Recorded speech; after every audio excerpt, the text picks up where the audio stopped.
Welcome, welcome, welcome. Canada Startup with Bill Wilson, Dave Rogers. Hey, Dave. How are you today, Bill? Doing well, thanks. How are you? Fantastic. Well, we've got a special guest today. Hello, Mr. D.R. Richards. Dwayne, how are you today? I'm doing well. I'm hanging out in the basement in Etobicoke today. So some people may be, where is he? Secret location. Well, it's a great place to be doing tax. It's tax time. Actually, while I come over to the house, there's a printer right over there. And, you don't usually print anymore. But if you're doing a tax return older than 2017, you have to still submit paper tax. Well, hunkered down to be doing taxes is great. I'm glad you're able to pop out your head like maybe Groundhog Day, share some tips, share some guidance, and allow some people to pick your brain a little bit. Share a little bit about your background, Dwayne, in the tax preparation and perhaps even some of your schooling. So people who might be new to Canada Startup, who are working in the skills development here in Brampton, might understand a little bit of the career path that one does to prepare taxes in Canada. Yeah. And first off, never say never. You know how they always say, like, never say never? And a number of years ago, actually, it's my, I'll age myself. It's actually our 30th anniversary of graduating from high school this year. So back in 1991, and even before that, I said, I want to be an accountant. I don't know why I said that. I was good in math. And when you're certain skill sets, you're like, oh, I like numbers. I'm going to become an accountant. I had no clue. I'd never worked in accounting. I had no clue what an accountant did, other than you kind of read the career. I'm like, hey, accountant sounds like a good job. I was good at accounting in grade 10 or 11. And I went to Waterloo, and then I'm like, math was really hard. But they taught us how to problem solve, and there's all those other skills, right? And surprise, surprise, you don't actually have to have any of that to do taxes. And we take a university level corporate taxes with our CA friends. And I was going to be a management accountant. I'm like, I don't need to know this. I'm going to be a management accountant. I'm going to work in organizations. We're going to do like accounting for organizations. I don't need to know taxes. Like 25 years later, here I am doing taxes. Beautiful. Well, we're glad you're doing it, because it's a lot of people really require help. And it's something that the Canadian government definitely doesn't make it simple and easy to apply. Yet maybe it is from your perspective, yet it's like speaking a language sometimes, and that language of numbers is scary to some people. Yeah, and it's really where to start, and not to make things more complicated than they need to be. And then it's like anything, like you start to walk first, and then you start to run. And now we introduce people to say how to leverage the tax system legally and ethically. That Robert Kiyosaki talks about. There's two tax systems. There's the employee tax system, and there's the business tax system. And the business, don't have to have employees, but if you have a home-based business, there's tax advantages of having a home-based business. And that's what we really show people today, especially today, after like the last 12 months we've just been in, where if people actually need a couple extra dollars, leveraging the taxes that they pay and triggering a refund is a great way to do it. Bill, have you got anything sort of before we sort of ask Dwayne to share his 5 tips or 5 guidelines, anything that might be popping up for you, maybe about his background or anything?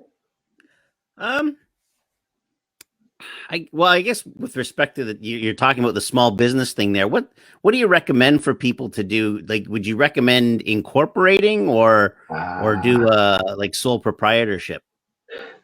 So thank you, because that's one of the best questions. And I'm really good at answering it now. When I first ask, it's like, the best answer is always, it depends. It's always unique to the individual. So we kind of put together, there's three criteria, 1, 2, 3, that I use to say, here's the guideline, Bill. If you think that you might want to incorporate or that you should incorporate, here's 3 questions to ask yourself. So number 1 is taxes. there's a tax advantage to being incorporated, but the tax advantage only happens when you're making money. So if you're like no offense to our network marketing friends, a number of my clients are network marketers or home-based business owners. They're not really making any money.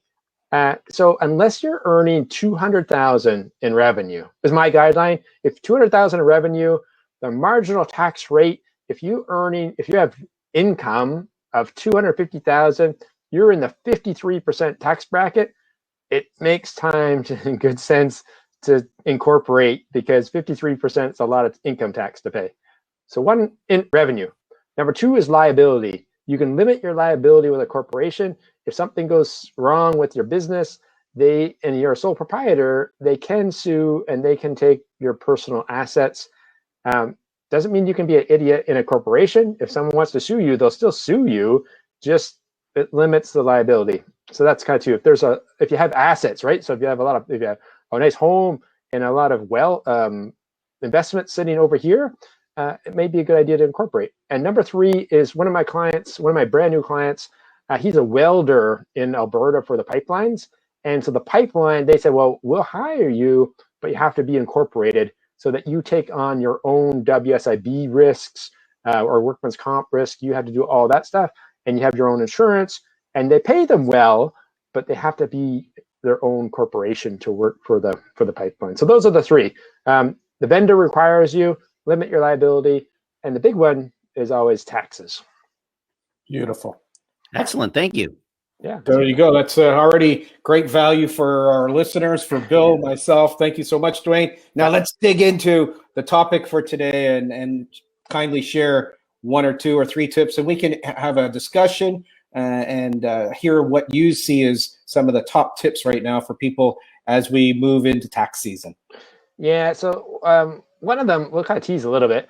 I had a thing where we talk about the five. Where's my camera? There it is. The 5 common mistakes. We don't have to touch on all 5, but you're probably pretty knowledgeable in what. So I'll ask Bill if he can kind of play a little Family Feud, Jeopardy, something. Family Feud, the top 5. We surveyed 100 people in Ontario, and what do you think the number one common mistake is when it comes to everyday taxpayer when they're doing their taxes? I'm going to say not submitting everything they have the ability to submit. Oh, that's pretty good. So that we can reword that to match mine. So that kind of catches actually number 2 and number 3. So number 2 is not knowing what credits they're eligible for, right? So if I have a couple clients, a brand new client, so she was a bit later, but she actually filed for the disability tax credit. So lots of people don't want to have that onus or that label as being disabled, but that's a tax credit. That's a reduction in your income tax. But there's a process. You have to work with the doctor, and it has to be a debilitating or a dependence. Like you can't. There's criteria, but it's not that. There's a criteria. So if you fit that criteria, you're eligible. So I have a client. Her 2-year-old daughter was born deaf, right? So there's a lot of extra expenses, and that's what that disability tax credit's there. So just people that don't know that, the other one is like if you're a single parent, David, if you're a single parent and you have a single mom and you have a child, that child is a dependent, but it's also, you can claim the eligible dependent, which is the equivalent of the spousal. So again, you can get that spousal, the $13,000 tax credit for the spouse as your child, because you're a single parent. And those two things put extra refund money on your everyday tax return. So you're good there. So not knowing what you're actually eligible for or what to claim is number 2. Number 1, Dave, is filing late. Yes. whether you owe or you have a refund, it's still late. And there's 2 things. So if you're late and you owe, it's a 5% penalty right off the top. And then 1% interest for every month after not filing. Now, Revenue Canada said this year, if you owe them, They're going to give you some interest forgiveness because if lots of people owe money because of the receiving COVID benefits, but you still got to file on time. And the deadline this year is April 30th. It's not September this year. It's back to our old original deadline. April 30th is the tax deadline to file. But if you have a refund, I've already filed returns for a couple of my clients because they're getting money back. If you file late, you're giving your money to the government and they don't pay you any interest if you get a refund. So why wouldn't you file your tax return as soon as possible and make sure you got all the receipts in? But I just filed my tax return last week because my girlfriend and I were getting a tax refund. I want that money as soon as possible. So filing late, or as we talked just before we went on the show, not filing at all. I've had a number of clients in the last 12 months. We're filing like anywhere from 5 to 10 years of tax returns. And in most cases, they don't owe. In most cases, they're getting refund money and a good chunk of it.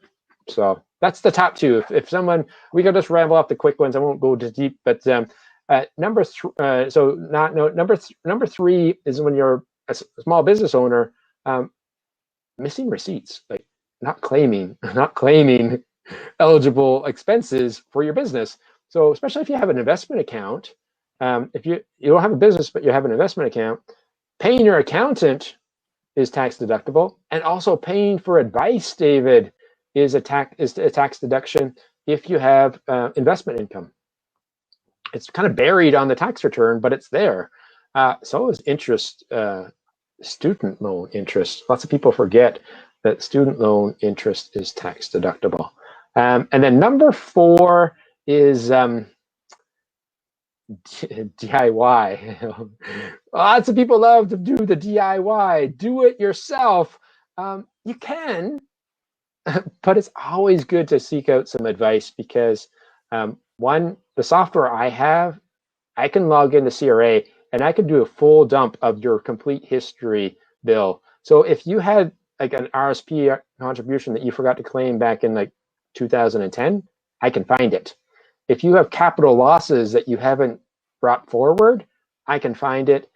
Also, if you have business losses, I had a client had business losses from his college pro business.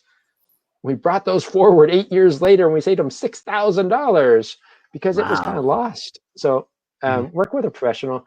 And the last one is not having a plan.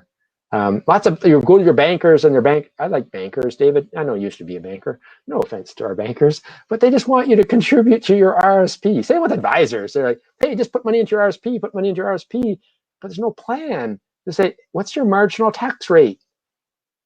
Bill, if you're a young person in your early 20s, your marginal tax rate's not very high.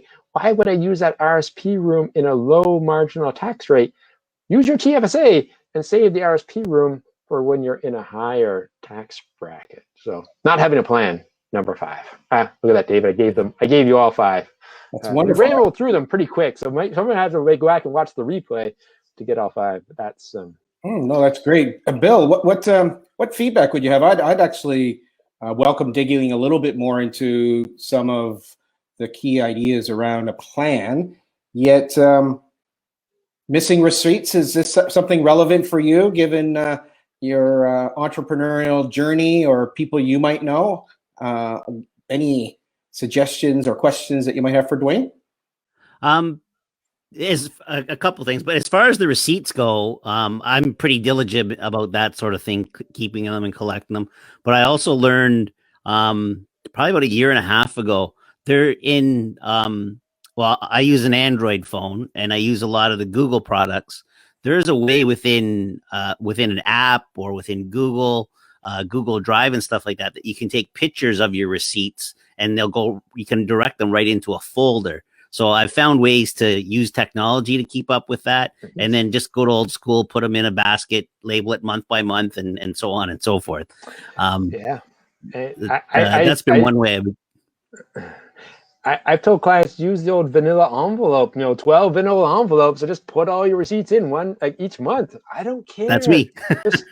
I used to have a basket. I don't have it here with me, but I had like a blue kind of plastic basket, and I just put like parking receipts and any like networking lunches, and then come March, I would go through and you'd tabulate them all. Now I run QuickBooks Online, QBO for myself, attached to my bank account, upload my credit card. Bang! I had my GST or my HST done like the third week of January, and for like $20 a month, it's all about revenue. To say if people are spending more than like an hour each month sorting out receipts, it's time to put technology to work, because technology is cheaper than it's opportunity time. Bill, I want you doing what you love, or going and doing something. An hour worth of your time.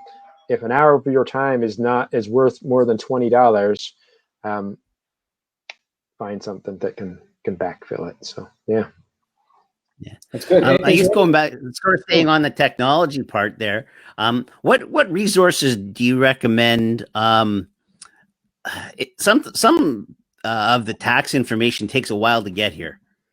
Are there any resources, or what resources can somebody use to maybe speed up the process? Because I know for my wife and I, we don't have all our information in yet, so we can't do our taxes probably for another week or so. Yeah, that's why I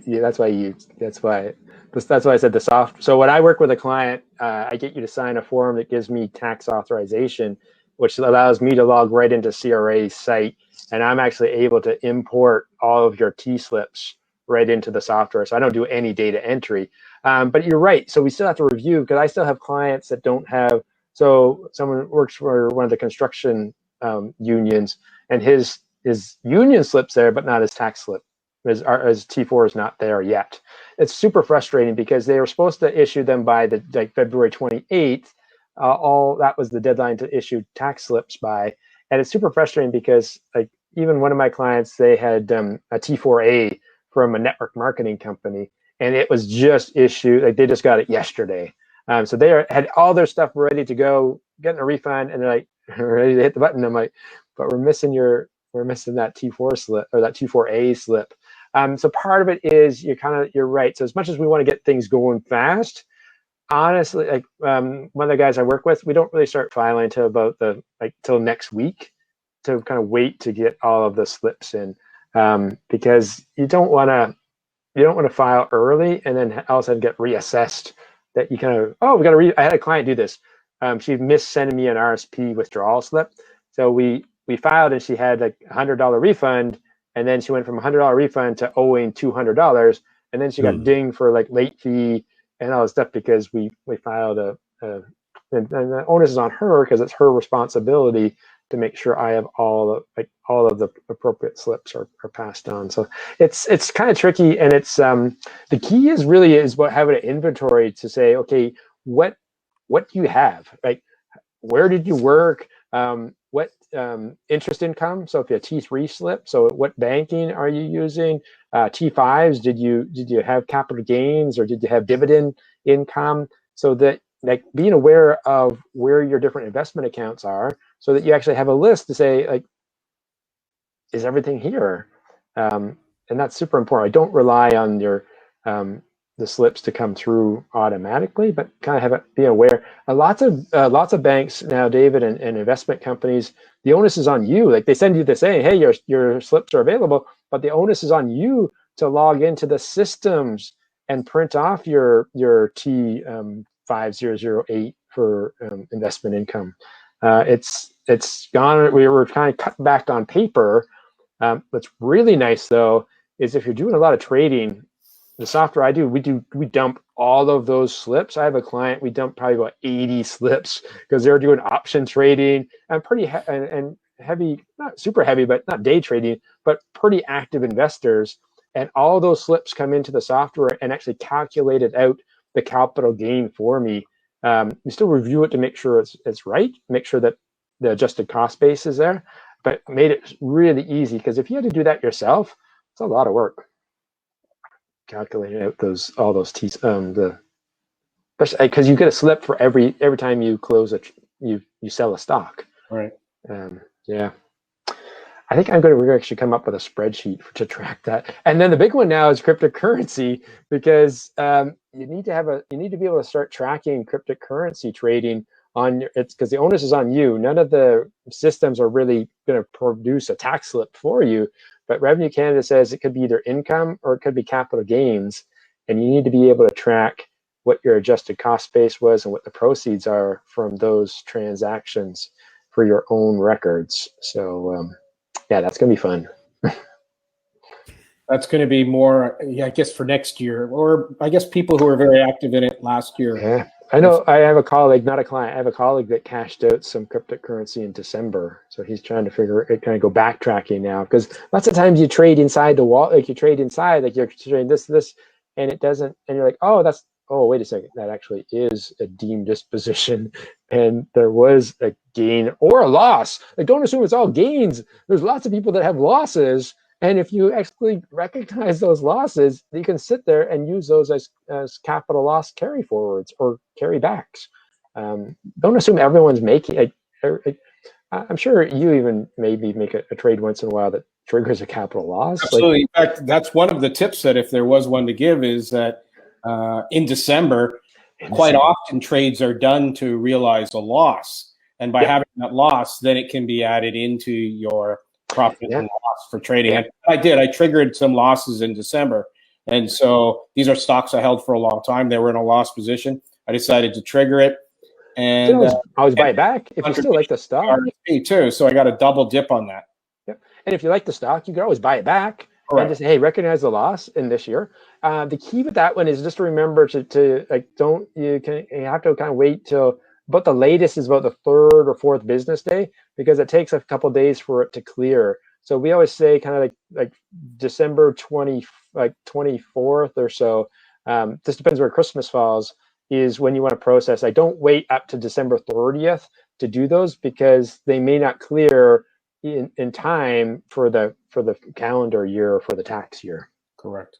Yeah. Let's ask a little bit about what are the types of resources or opportunities that you're looking for, Dwayne, as a little bit of a promo, but also an introduction to people who might be seeing this, whether they're seeing it on Facebook or on YouTube. We'll post it on LinkedIn. What would be sort of the opportunities, resources that you're currently looking for? Maybe even an ideal customer that would be great for you to collaborate with, or again, provide services in the tax side. Yet, as I know, today we'll invite people to understand that you do more than just tax.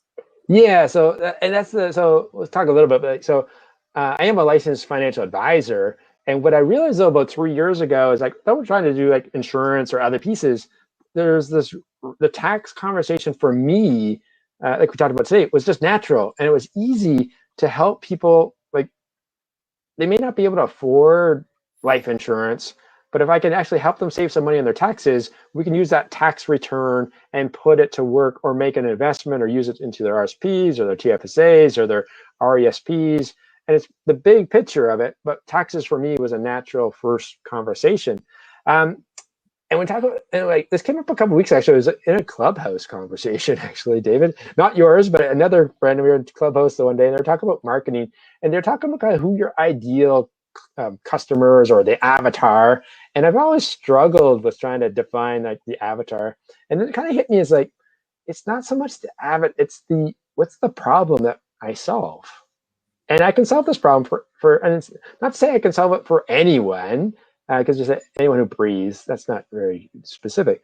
But it's the gap to say, if you're completely overwhelmed with where to start with your taxes, or you're just pulling out your hair and you've just had it. So I have a number of new clients this year who've just had it.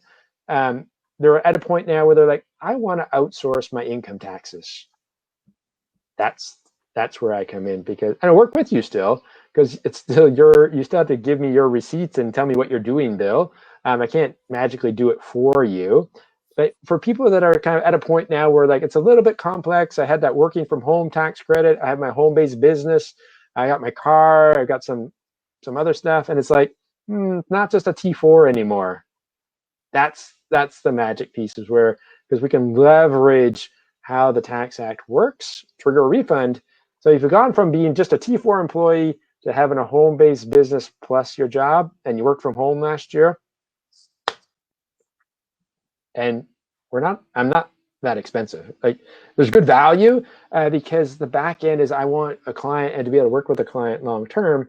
And the other piece is my fees are tax deductible. So I said, if you have rental property, investment income, or a home-based business, paying an accountant or paying someone to do your taxes, it's tax deductible. So yeah, that's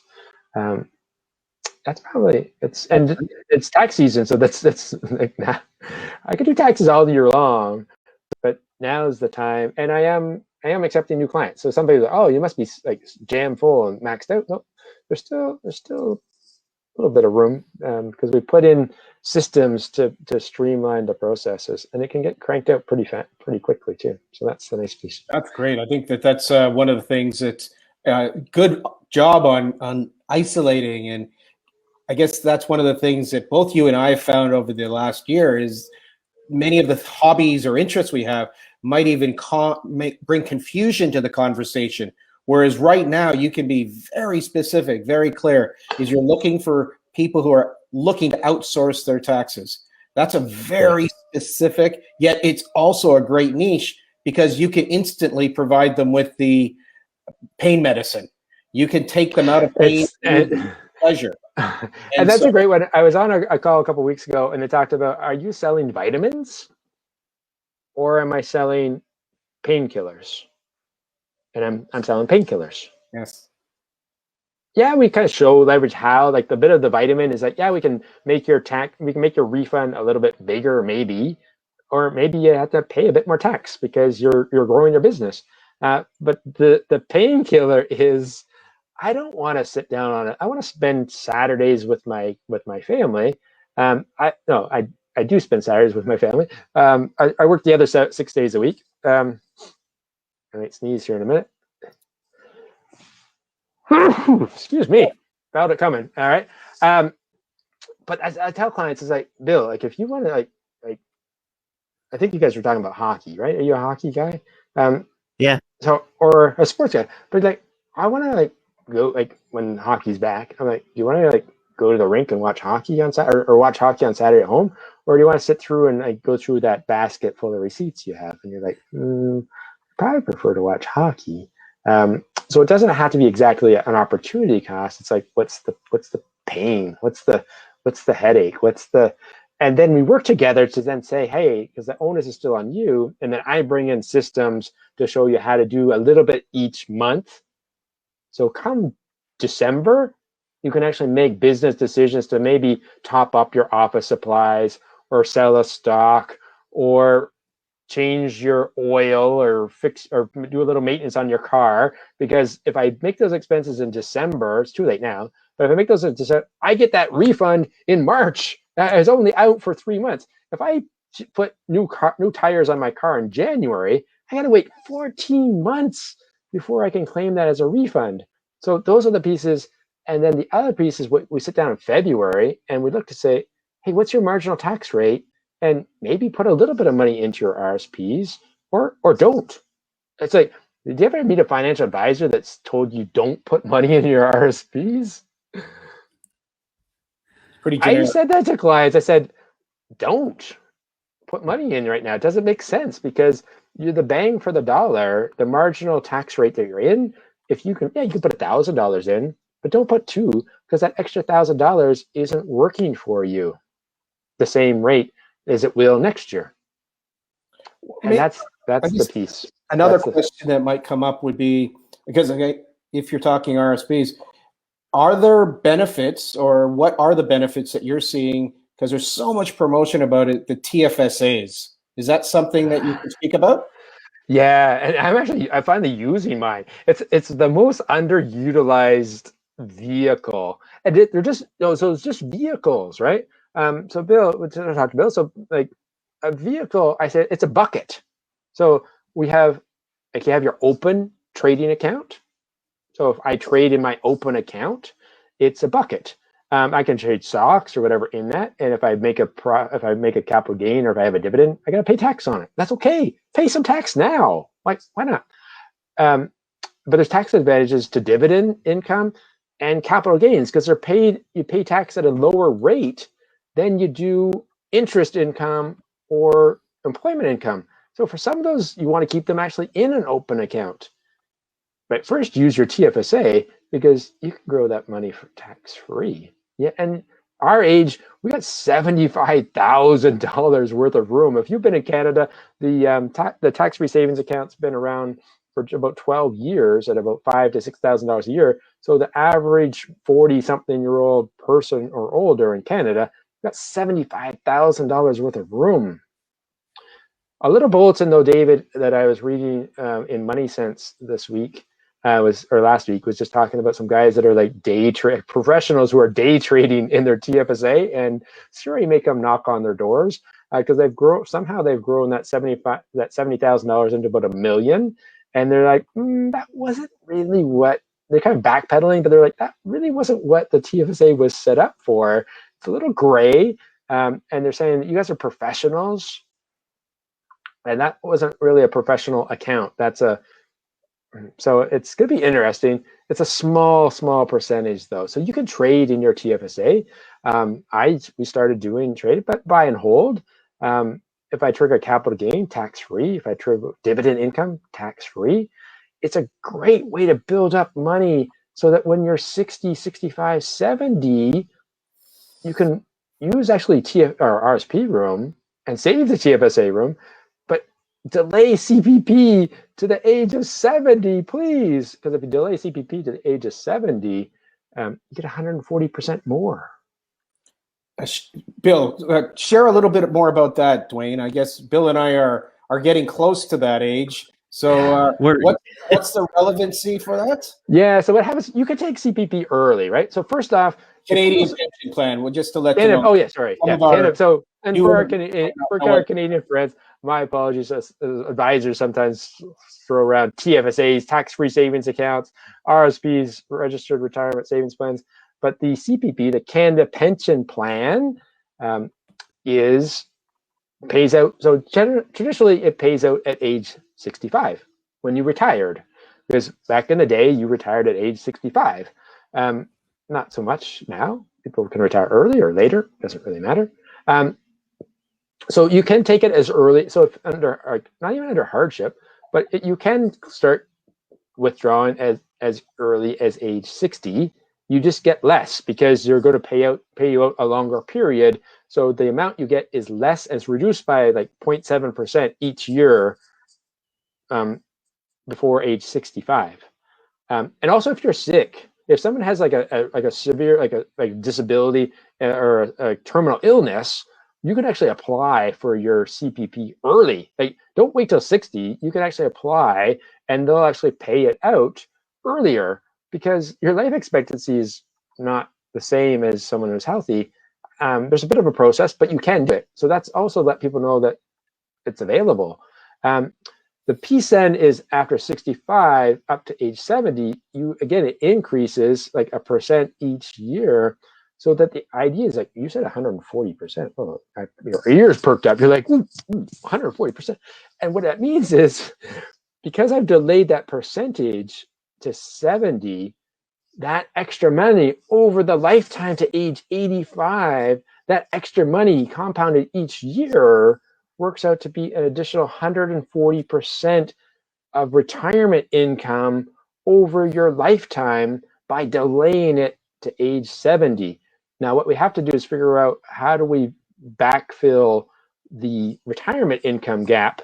So when we retire or change our lifestyle, generally our income is going to go, and you might have a pension, in which case it goes, and then I was here and now I'm here. How do I fill this gap?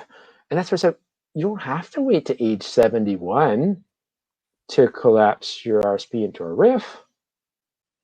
You could, and always you can collapse some of your RSP into a RIF early. The reason you want to collapse your RSP into a RIF is when you take money out of your RIF, it's taxed at a lower rate. If you take money out of your RSP, it's taxed at a higher rate. And so I have for example, here's a good example, because all in theory, I have a client right now who's a nurse, right? So 60 years old, and she would like to retire early because she hasn't worked. She's only worked 25 years in Canada, only 25 years. So her hospital pension says she has to work to age 70 to get 100%. And she's like, I'm at 60. So she's got some pretty good pension. And each year she has going to grow, but she has about $80,000 of RSP money. I'm like, oh, wait a second. We could actually collapse that RSP into a RIF. You could retire. I don't have to, I have a minimum taking out like 4% out of my RIF, but I'm like, you could go back and work on a contract. I have a new client through someone who just retired as a nurse. She's going back 1 day a week just to help with, like, as a lactation consultant. Pretty good deal. That extra 1 day a month, 1 day a week bridges that gap. So now you have the pension, the consultant, you have that little bit of RSP if you need to, and then delay CPP to age 70, and all of a sudden you get this extra bump. So now your retirement taxable income's like this, not kind of like this and then like this. Because if it goes like this, all of a sudden now I'm paying more tax in retirement, and that's not good either. No. But I'm not asking you guys enough questions, but the great thing is, David, I have a client who's a retired teacher. And you know what my retired teacher client has? A home-based business. I guess You can have a home-based business in retirement. Home-based business now, right? You can have a home-based business in retirement. Why would you want a home-based business in retirement? Because my cell phone, my internet, my mortgage, or my rent, or a portion of my household expenses, and my car are all tax deductible. I'm converting everyday expenses as tax deductions, and that business loss can be applied to my income tax I pay on my pension. Oh, wow. Oh, okay. It's really good. And they're just like, hey, just keep doing that. Mm-hmm. Yeah. That's very, very helpful. This is, again, one of the ideas that you said as your number 5 tip was have a plan. Tax planning. And this is the type of conversation. What percentage of people do you think have these type of conversations? Because this is wonderful. I think this is very useful. You're giving me a big goose egg. Bill, what comes to mind when we're having this conversation and ideas for planning some of the things that can be done at age 55, 60, 65, 70, and 80 and 90? What any good topical question for Dwayne right now? Oh, we could do, I think, another whole year of shows, I think, quite easily from all this. I mean, just understanding the TFSA better, understanding, when to maybe move, like if you have, say, your RSP, is it worth moving that into a TFSA? There's those kind of questions. Yeah. What kind of, the part you're even talking about, is it worth me setting up when I'm retired, is it worth somebody setting up a small business of some sort or other and going back to work as a consultant or contracted worker? I know of industries where that they call it double dipping, because they worked for company A, they got their pension from company A, they effectively retire, and then 2 weeks later, after a bit of a holiday, they're back as a contractor.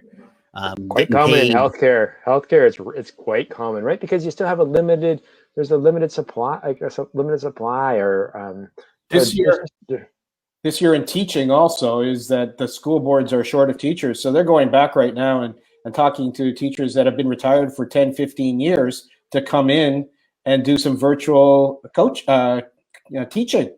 My dad did that for almost 20 years. My dad retired at age 58, and he retired for probably 3 or 4 years. And then he's probably about 3 or 4 years out of teaching. And then he went back on the supply list, and he went back in supply teaching. Now, the teacher's pension is pretty specific. Like, they have some very specific things, that there's a minimum, like a maximum number of days, or else it does mess up your pension. But you also have to remember, though, just like anything, is that when you do those things, they don't know what other income you have. So you got to remember to set some money aside for the tax man, because if I'm making a pension and I'm doing this, and all of a sudden I went from like the 20% tax bracket to the 20, and I'm like, I'm not paying enough tax. So like set aside, I always tell people, set aside 30%. 30%.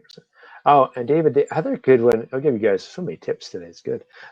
For anyone who's going 100% self-employed, right? If you're self-employed and you're under the age of 65, you're not claiming CPP yet. If you're 100% self-employed, a little thing called CPP again, that Canada Pension Plan, you're responsible for both parts. And this year, that's 10.9% on the first $61,000. So if you're earning up to $61,000, just set aside 10, 11% right off the top for the CPP, because it gets picked up on your tax, on your T1 personal tax return, and you don't pay during the year, but all of a sudden, as soon as you have taxable income, Revenue Canada says, hey, wait a second, you're still like not retired yet. You have to contribute. It's mandatory. You can't get out of it. You have to contribute to CPP, and they add it right there. It looks like a tax. It's not. It's a forced savings, but it comes up as a income, as a tax owed on your income tax, and that could be a big bite. I had even a young person. So he's a therapist. So he made about $11,000 taxable income, and all of a sudden he owed like $1,000. And he's like, I thought you said you were a good tax preparer. I'm like, I am pretty good, but I can't do anything about CPP. So that's super important for people to really, when you go into self-employment and you quit your day job and you're making some decent money, you're making, 60,000, you're making 80,000. I have a client that she's billing direct $120,000 for a consulting role. She just sets aside 40%. She just puts away 40%. Bang. I said, hey, good news. You guys owe like 40,000. And he's like, oh wow, that's great. Last year we paid 52. Oh, nice. But they had the money sitting there already. We used his refund. We're going to use his refund to pay half of her tax bill, and she owed 37,000. Didn't even blink because she had that money all year long. And they put the money in the bank account, maybe made a little bit of interest on it, and they're like, "We're good." I'm like, "Oh, that's great." So good when you can do that planning. All the time when you do the planning, tax season is nothing when you have the money sitting there ready to send to Revenue Canada. Well, that's wonderful. Yeah. These are wonderful tips. Appreciate it. I love, and you can tell, I love sharing this stuff because we just wanted to get it out to more people, because no offense to H&R Block, but you take your stuff to Bill, you take your stuff to H&R Block, and they just crunch it. So hey, Bill, here's your receipts, and did you bring you pay? They don't ask you. It's like, because if you don't tell them you have a mortgage, or if you don't tell them that you rent, hey, do you rent? Oh yeah, I do rent. Do you know there's the Ontario benefit, the Trillium benefit? Oh, I didn't know that. Oh, I put in rent, $10,000. Hey, oh geez, I'm getting $100 a month for Trillium benefit because I earn less than 50,000 and I paid rent. But if you don't tell the tax preparer that you're paying rent, guess what? No Trillium benefit for you. Wow. Okay. As you can see, the wisdom just keeps going. Keeps going. All right. I want to get into your expertise. I want to get into this. What's going on with the stock market? What's been going on for the stock market with you this past week, Bill? Anything that's exciting, interesting, curious? Today, Tesla went up over 20% today. That being said, the last 2 days, it went down. In fact, it was down 40% in the last 2 weeks. And today it came back 20%. Anything happen in the stock world for you, Bill? The first three that I purchased are starting to go up, so I was really happy with that. Getting ready for this month to make some more purchases. And so you've done that with Wealthsimple. Yeah, and I'm doing that all with Wealthsimple. So I'm learning how to use the app a lot better. So I'm getting more comfortable with that. Just baby steps, really. I still haven't figured out with an American stock. So I want to get that Disney stock. Well, like we've talked, right?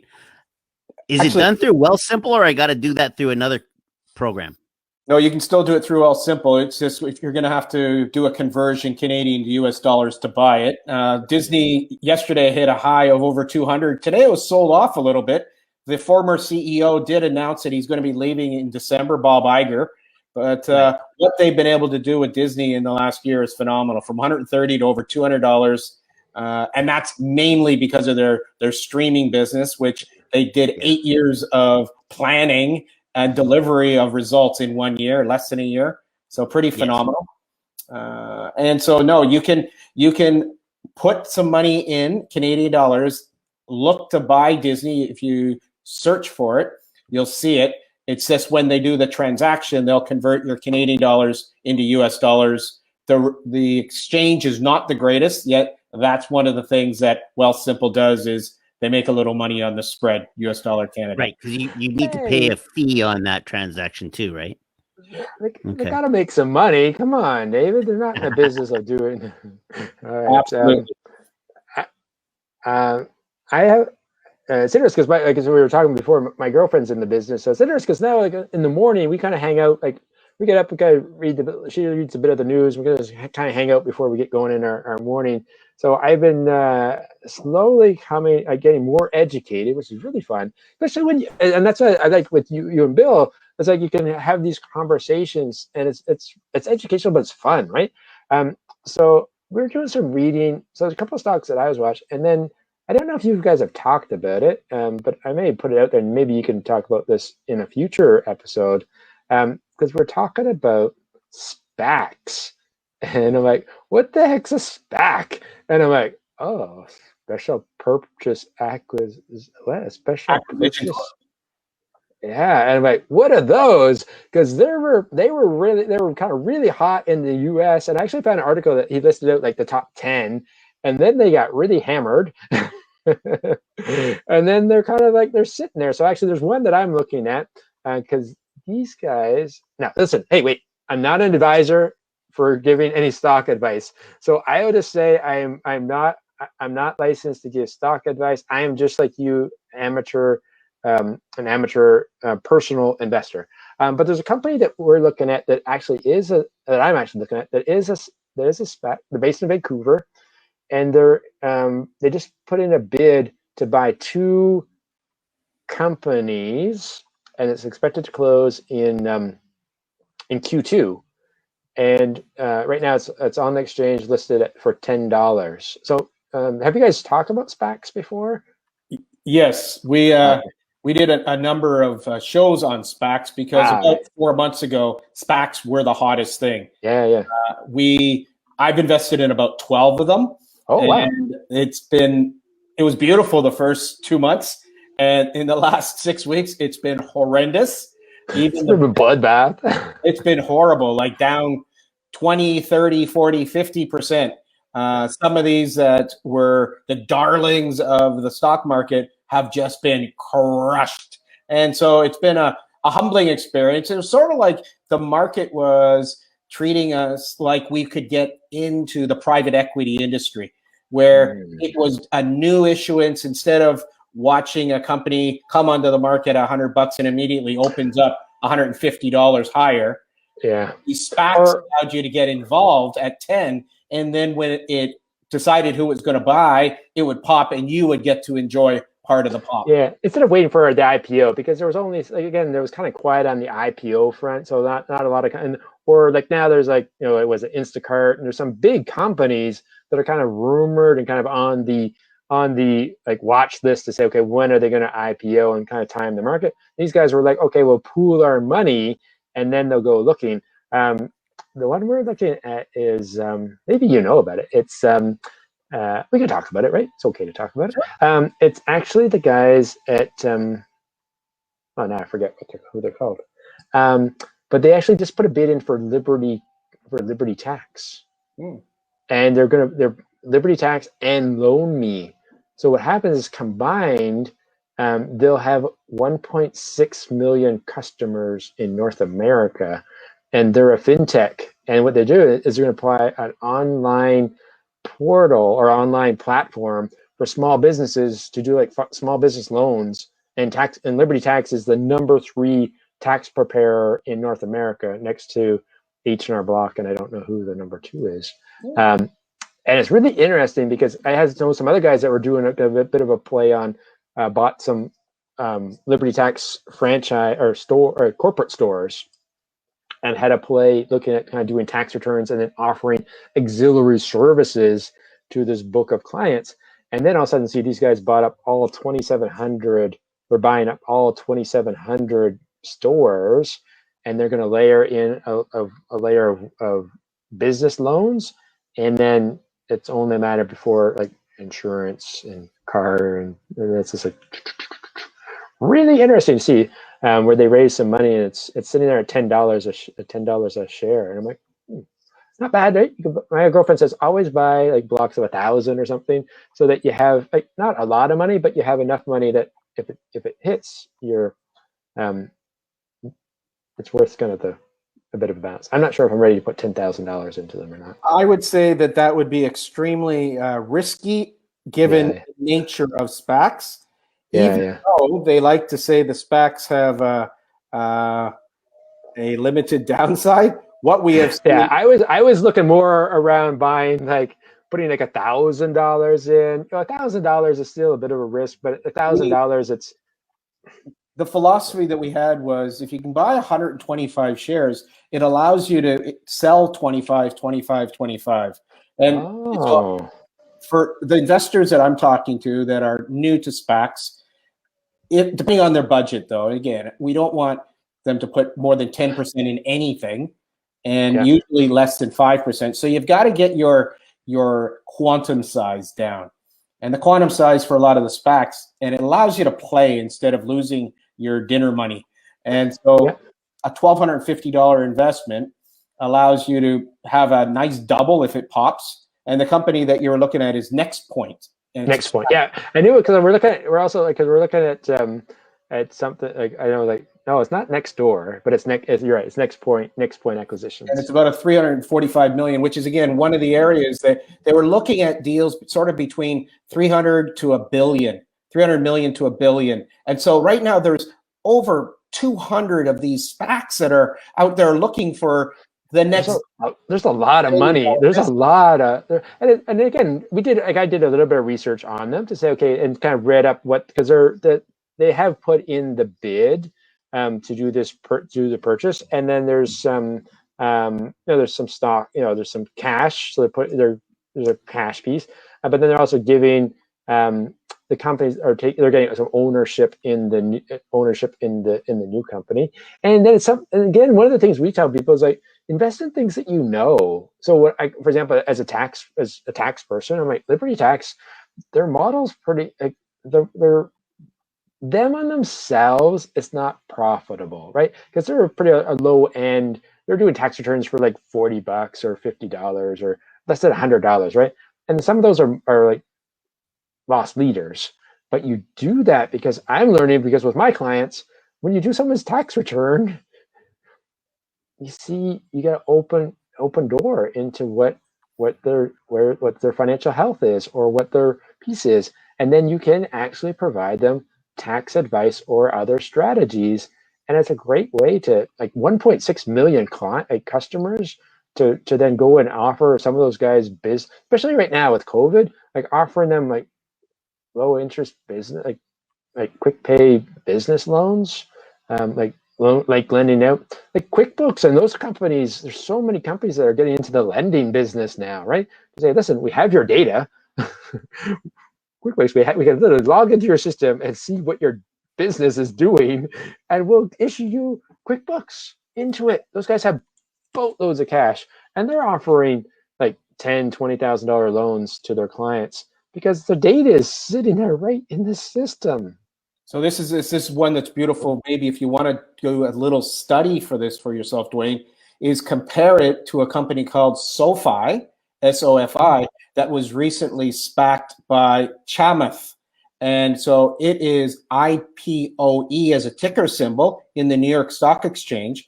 And again, it is one of the most highly regarded one, and it went up to over $20, but now it's down to like 16. And so it's something for you to go and check out. SoFi is like one of the leaders in America who are adapting what you're suggesting. They're going to do a lot of financial services, fintech. Today, they actually declared that they're acquiring a bank. So they're able to leapfrog a little bit so they can access cheaper funds to deliver funds to small, medium-sized enterprise. And that's why you kind of look at these guys to say like, what, like this is step one.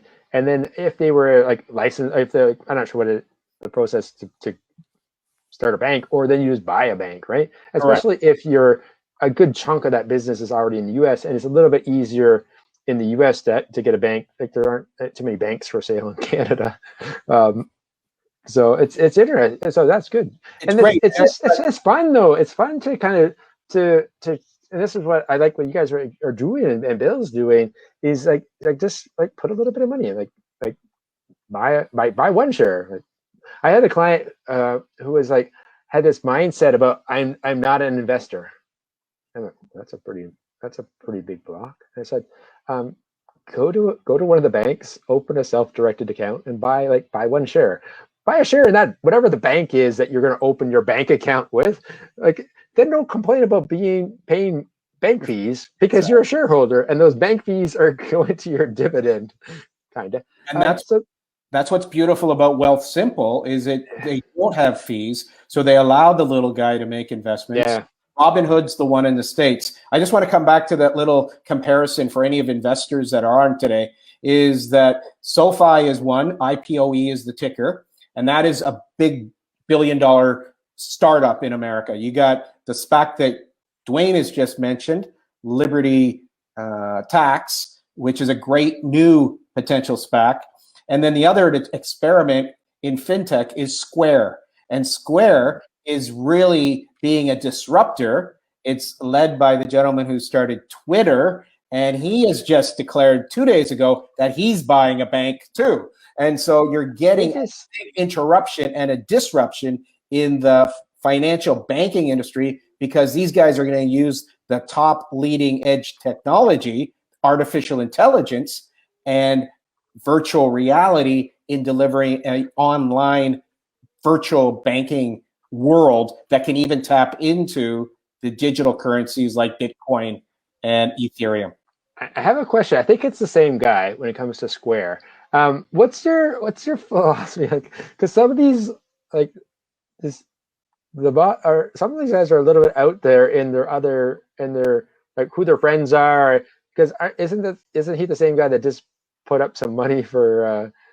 He's buying the online music streaming. So Square just bought the digital company that Jay-Z was. Jay-Z, but him and Jay-Z are friends, and now Jay-Z's coming over to be on his board of directors. Correct. So that's why I say like it's interesting. Like it's interesting when you're reading that, but then you're kind of some of these times because there was the guy at WeWork, right? Like the founder of WeWork, like he kind of went off on the rails, and that can have a serious impact on your business because as much as it's his business, once it's on the market, on the stock exchange, it's not really his business anymore. You report to shareholders. And so it's interesting to say, like, you hope that these guys it's not little, because it's not chump change, right? Like it's not billions, but it's not.